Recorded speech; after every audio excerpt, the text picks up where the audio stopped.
નમસ્કાર ખેડૂત મિત્રો, આજના આ વિડીયોમાં જીરુના તાજા ભાવ, હવે ભાવમાં સુધારો થશે કે નહીં તેને લઈને મોટા સમાચારની વાત કરીશું।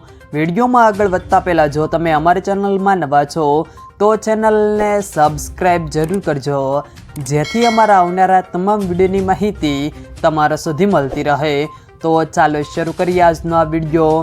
જીરુની બજારમાં સતત ઘટાડાનો દોર યથાવત જોવા મળી રહ્યો છે અને હાલના તબક્કે જીરુમાં ખાસ કોઈ મોટી તેજી મંદી થાય તેવા સંજોગો નથી।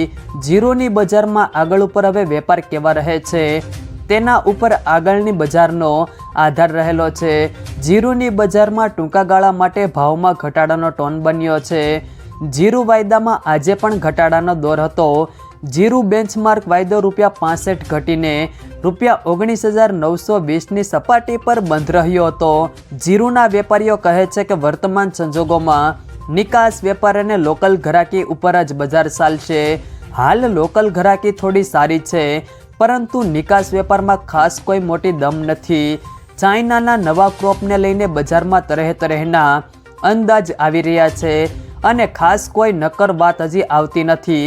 બીજી તરફ ચાઇનાના લેવલ પણ નથી અને વેચવાલ પણ નથી। નવા જીરુની આવક થોડા દિવસથી થોડી ચાલુ રહે છે। હવે આખો જુલાઈ મહિનો સારી આવક થાય તેવી પણ ધારણા છે।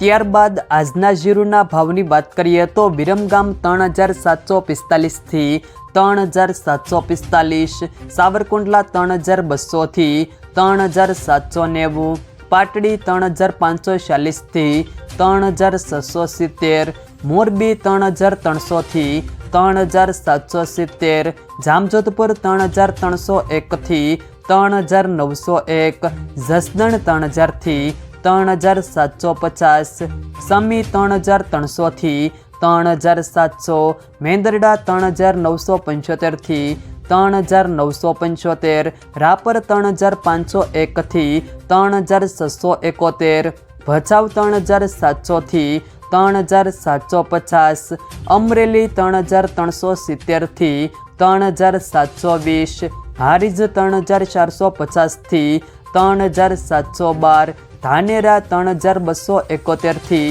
3,271, બાબરા 2,910થી 3,740, ઢીમા 3,100થી 3,800, વાંકાનેર 3,000થી 3,656, માંડલ 3,401થી 3,801, દિયોદર 3,000થી 3,700, વાવ 2,250થી 3,692, હિંમતનગર 2,100થી 3,500, જુનાગઢ 3,000થી 3,700, બોટાદ 3,400થી 3,800, રાજકોટ 3,480થી 3,805, જામનગર 2,500થી 3,685, વારાહી 3,250થી 3,900, જામખંભાળિયા 3,400થી 3,820, રાધનપુર 2,730થી 3,800,